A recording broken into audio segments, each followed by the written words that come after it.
Hey y'all, I'm so excited about starting this book study this year, January 2024, right here, The Compound Effect. This is going to be so awesome. I'm super excited about all the things we're going to learn. If you're excited about learning what is going to radically change your business, make a comment, put something in the comments. If you're excited and you're really going to do it, like really read the book. Because I know some people hadn't got their book. I get that. But when you get it, who's excited? Okay, good. I am too. So I'm going to just start with something that was in the introduction that stood out to me. It's 2 points that Darren said. One is, I will teach you to harness the power of the compound effect, the operating system that has always been running your life for better or worse. 2, before we dig in, I have one warning. Earning success is hard. The process is laborious, tedious, and sometimes even boring. Those 2 comments stood out to me in the introduction. And as we move along in this book, we might want to remember those things, that the compound effect can be boring, it can be hard, but it also has been what has either made us successful or caused us to not be as successful as we'd like to be in areas of our life. So let's move on to the first question. I'm excited to hear what y'all have to say. All right, who would like to share what their thoughts of success was when growing up? And if either after reading this first chapter or simply learning what it takes to do this business of Plexus, do you still believe the same, or have you seen or experienced something that has changed your thoughts? I know that's a long question. So basically, growing up, what was your thought of success? And since reading the chapter, do you still believe your thoughts on success, or has something changed? I'll start. Okay. Hey, Jana, how are Hey, you? Nancy. Over the course of my life, to me, success was always had a time frame. It was always like a grade on a test, or, a number on a scale. It's like there was always something that I could, kind of grade, kind of qualify. Since reading this chapter, I think there's no time frame. It's like success is ongoing. Success is life, and it's not really something that you ever get to if you're doing all the daily things. Does that make sense? Yes, I love that you clarified it. There is not necessarily a timeline. I mean, goals we hit are timelines, of course, but not necessarily success. You're right. It should be always ongoing. Yeah, that's an excellent point. I love that. Anybody else? Well, I'll piggyback on that. I think I've always believed, and I still believe, that success is first determined in your mind. If you believe you're going to be successful, it affects how you show up every single day. And I loved when he said, you have to do the things that are not sexy, and people are willing to do the things that aren't sexy when they believe it's going to be worth it. So I think success is determined first in your brain. It's why we always say it's not a matter of whether you can or can't. It's a matter of whether you will or you won't. Like, you just have to determine what you will do. So that's good. I agree, because I think all our actions are first, or all our actions come from our mindset, like what we think. Exactly that. Yeah. And we're going to act upon what we believe. Yeah. That is excellent, Christina. Yeah. Anybody else?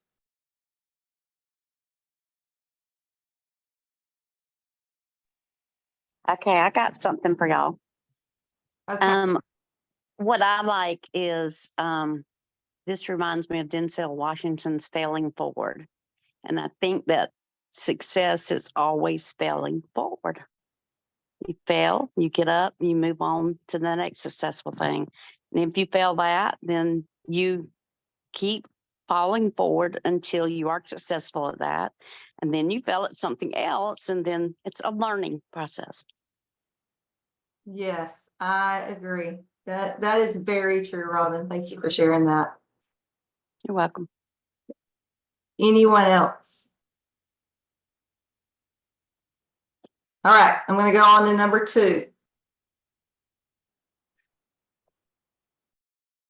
Question number 2. I have several questions. Question number 2 is this actually comes from my friend Terry. A few of us were kind of brainstorming back and forth. Oh, I did want to say this, y'all. I'm so sorry. I jumped right into the book. Tonight was Kayleen's. She was supposed to lead this study. And if y'all have been following Kayleen Yoder, she has been in the hospital.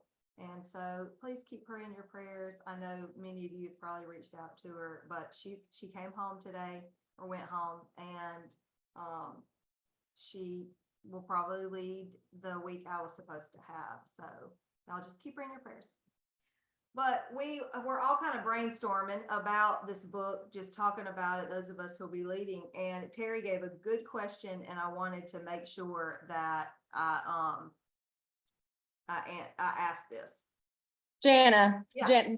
is there paper on the speaker? Oh, All sorry. of a was sudden, it- no? You sound far away now. Okay. How about this? Is this better? Much better. Okay. I might have just moved back. I had my phone like right there. Maybe that was it. Okay. Thank you, Christina. All right. So did y'all hear what I said about Kayleen? Okay. Okay. So question number 2. When you think of areas in your life that you've been successful in, can you point out what small habits you've done over time that got you those results? Okay, go.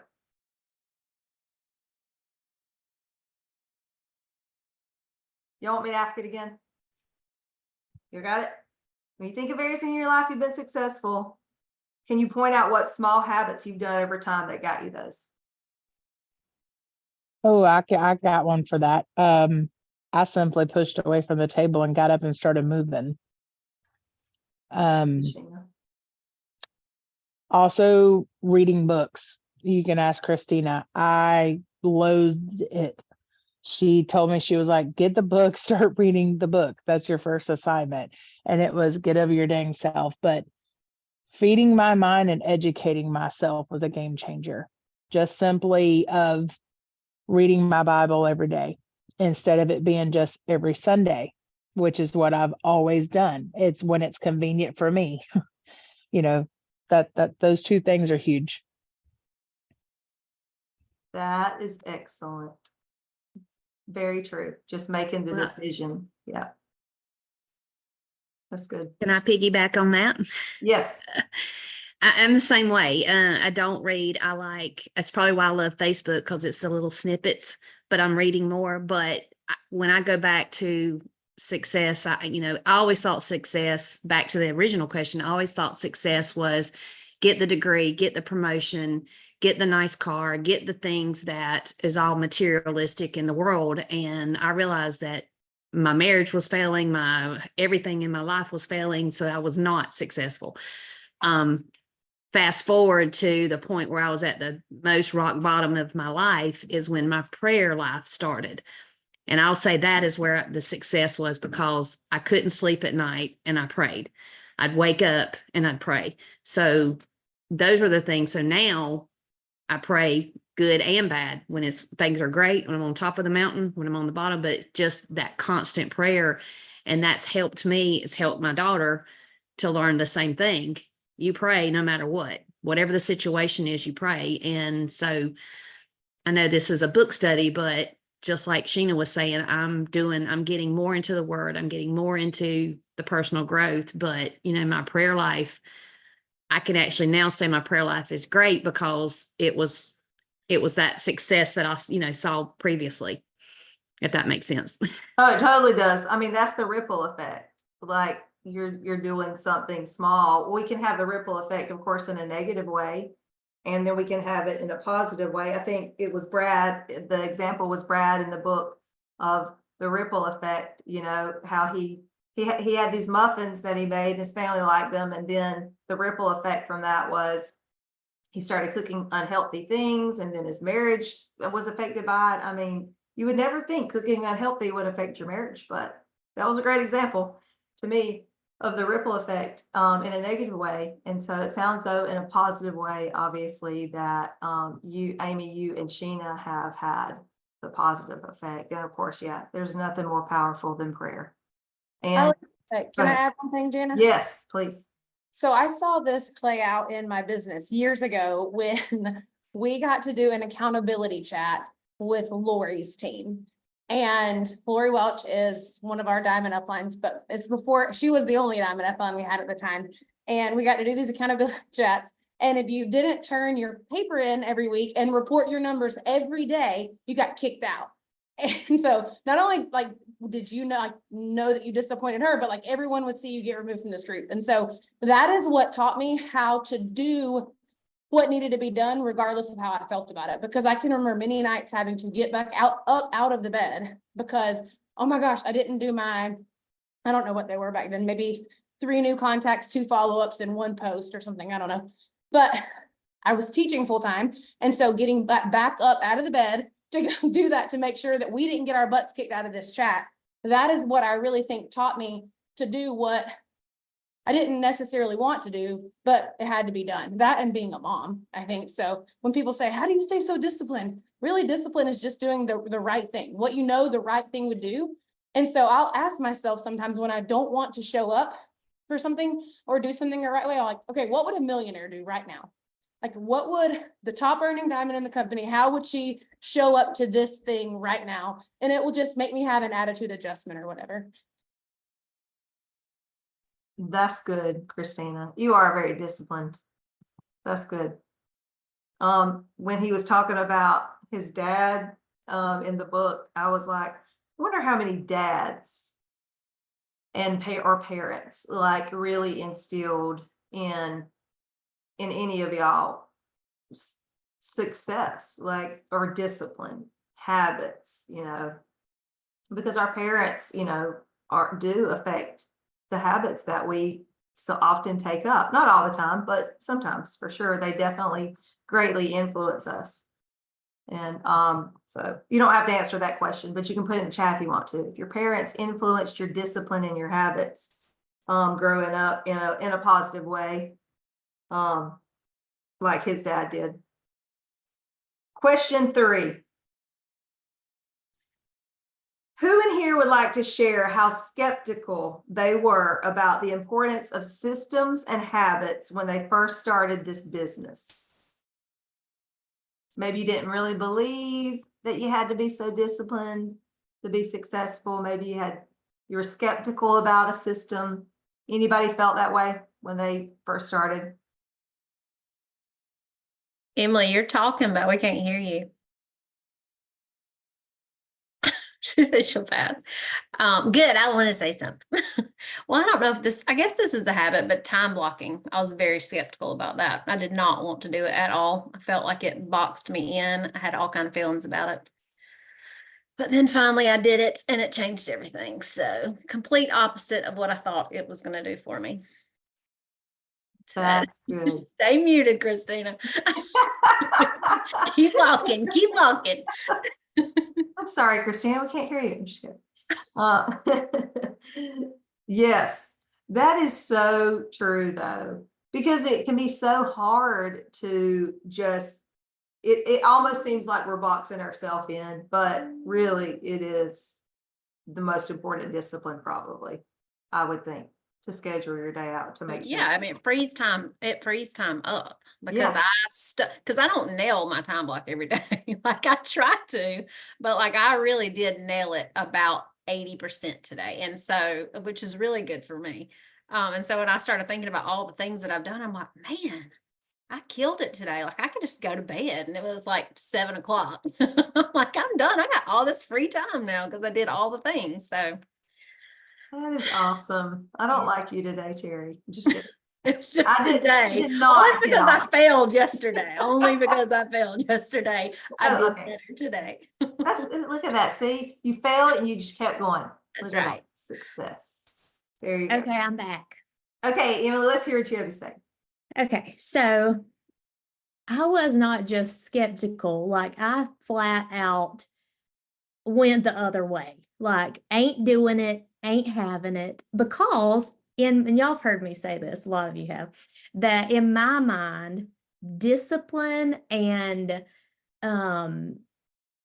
well, just discipline, we'll leave it there, was like putting me in a box, and that was zero freedom, right? Like if I'm disciplined, it means my days are going to be structured like this and this and this, and that is not how I like to live. I want lots of wiggle room, and if somebody wants to, hop in the car and go on a road trip, I'm down, those kind of things. And so to me, being super disciplined meant that I couldn't have those things. But I was wrong. I'll admit it. I was wrong. And if you have those thoughts, you're wrong too. So go on and accept that. But what I found is that an Atomic Habits was like game changing for my life. But what I found was that the more disciplined we are with our time and with our habits, the more freedom we actually have. Because, like Terry said, we get a ton more done, first of all. And if you're disciplined and you're getting, whatever you need to do, if you're so disciplined that you can get it done in the first 3 hours of your day, you got a whole day rest that you can, do whatever you want to do with, right? So anyways, if you're running from discipline, turn around and run toward it. That's what I have to say. That is great advice. Very good. Yeah, I agree. Skeptical to the business side back when Christina signed me up in 2016. And I'm ashamed to say this, but it was the God's honest truth. I signed up 2 people when I first started. And I remember it. And I don't even know if Christina knows this. So again, stay muted, keep walking. But she told me how to create my, how do you link the wallet so you get paid? Y'all, I never linked my wallet. I just didn't believe her. I never got paid for those 2 joins in 2016. It never hit my bank account. I never got paid ever. And now I'm just like, now it's like crack. I'm like, where's my money? And it's like, I can't live without it. But it's all about, like Christina said many, many times, it's not in our time, it's in everybody else's time. It's our job to do the right thing and to be consistent in posting what we're supposed to post, and do what we're supposed to do. Everything else will follow suit. You just have to have faith the size of a mustard seed and consistency to make it happen. And it will absolutely happen. So those of you that are new in Book Club, this is my first. If you have not activated your pay account, do that. That is excellent advice, Sheena. And Brittany just called me out because she said I did the same thing, and I did the exact same thing. It wasn't that I didn't believe her. I just didn't believe I could do it. Like I made excuses, but you're right. Activate that pay account. Yes, definitely do that. Don't miss out on hard-earned cash, because you can bless somebody else with it. I'm reading a book about that. It's really good. It's by a Jewish rabbi. So I'll share that with y'all later. But I've learned so much about money. I feel like a different person. Okay. Thank you for sharing that, Sheena. That's good stuff. We do need to believe and do the actions. All right. Anybody else have anything to share? I will. So y'all overlook this look. I've been traveling today and was just ready to get home in my pajamas. So for me, what I was skeptical of was these book studies. I just did not see why I needed to read a book. I hated to read in school. That's why I went to be X-ray tech. I just had to learn about bones. So I was real skeptical. And so it took me a while to get on a book study. And then when I finally did, it took me a while to even read the book. I had the book, looked at the book, and sat on the book studies. But then probably 6 months in, I was like, maybe this is something I need to be doing. And so I will tell y'all right now, the year of 2022, where I was trying to find myself in this business, I was trying to figure it out. And I still am to this day, y'all, but it was book study that brought me to learning all the things, trying to pick out in the books, because these were the smart people, and the smart people, our leaders, were doing the things, and I just had to put it all together and just had to figure it out my way. And Christina points out all the time that I was crying on one of these book studies. This is how naive I was, y'all. I thought none of y'all could see me. And I had it in speaker view and just doing my thing, and I was boo-hooing, and it's because y'all wanted it so bad, and I continue wanting it. And it's just, book study has brought a lot of personal growth to me, and I know I'm not the only one out there, so I wanted to say that. Come to book study, read the book, be here, be intentional about it, and you can move forward, whether that be in your personal or your business. So Thank you, Katie. That is so important. I think that sometimes we do neglect the success that we could have by thinking that that personal growth part is not that important, you know, but going through a book and hearing other people's perspective and what they're learning and how they're growing really affects us. These book studies have definitely changed my life too. Thank you for sharing that. It's good. It's important that we encourage our people to get on them, because it affects every area of our life. Truly. Anyone else on that question? Where are we at with time? Okay, 7 minutes. All right, I'll go on to another question. Those who have been doing this business for a bit, so we're going to hear from, you know, some experts. Those who've been doing this business for a bit, would you like to share something or things that may have been hindering your success in a particular area? Even maybe something you were sort of proud of, like the example with Brad and the ripple effect. He was proud of those muffins. So maybe something you're actually proud of and you realize that was hindering you. Anyway. That is funny. I feel like we should let uplines share downline stories. No, I'm just kidding. From that. But probably, I mean, Emily remembers the days when I would recruit, y'all. I'm telling you, I felt like I could recruit like Katie, and would be so ticked off that so we had a sideline in particular that she was ranking up before I was, but not recruiting anywhere near what I was recruiting, and I just couldn't figure it out. I'm like, what is the deal? I'm recruiting way, like I was just the best little single recruiter, couldn't keep anybody, couldn't duplicate a ding dong thing, but I here I was like signing everybody up. So yes, that. I think I was probably proud to be a recruiter until I realized, wait a second, there's more to it than just recruiting. Like you have to like keep them and then help them duplicate, talk nicely to them, all kinds of stuff. So that probably, if I had to think back, hindered for a few years.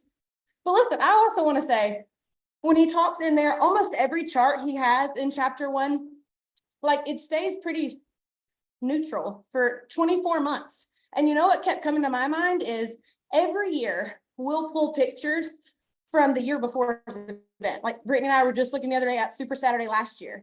And just the number of people who don't have stickability, even for 12 months, let alone 24. It blows my mind, because sometimes people will think, well, it's not working, so I got to go do something else, when really they were just about to have that catalyst or that compound effect. So anyways, what hindered me from success was arrogance in recruiting, Jana, to answer your question. But what hinders most people is a lack of stickability. Nobody's willing to be uncomfortable for 1 month, let alone 12, and heaven forbid 24. But if I look back at areas of my business where things had to happen, there were multiple periods of 24 plus months where there was no movement. There was no evidence that things would change. Now you've heard Brittany say the same thing about when she was stuck at, you know, each of her ranks for 2 years. People just have to be willing to be there a second.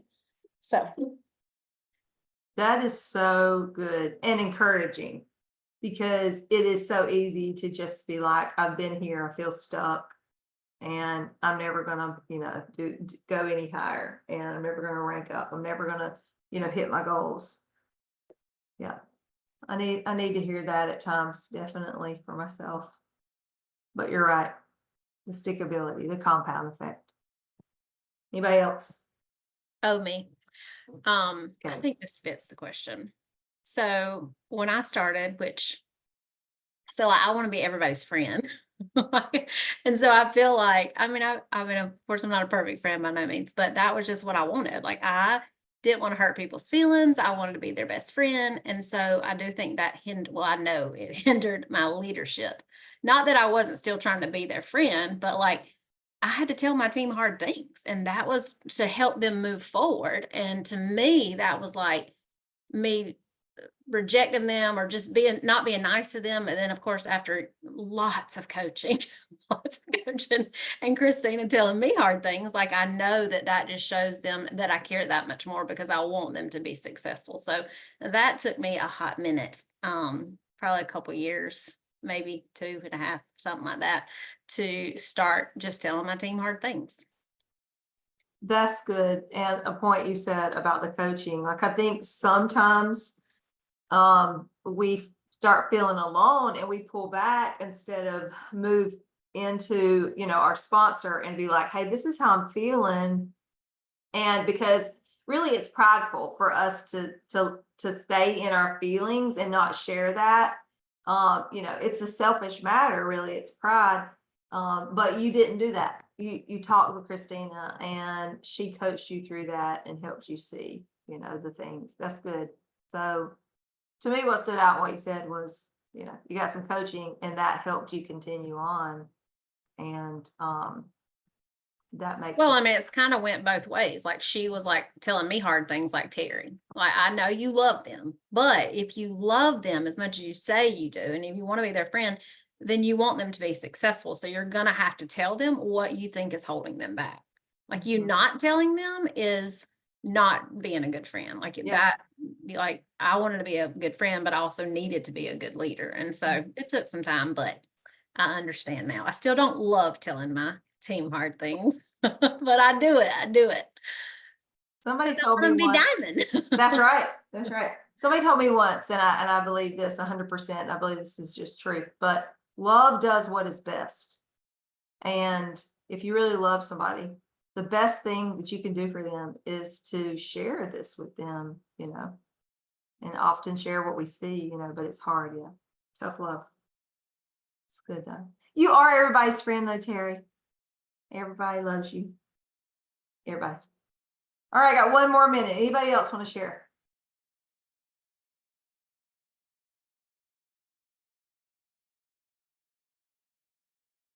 Okay, now going to give you a task. It's 9:30. I'm just giving you a task. Y'all think about this. What are some mundane, unsexy, and sometimes difficult daily disciplines you are going to do to be successful in reaching your goals?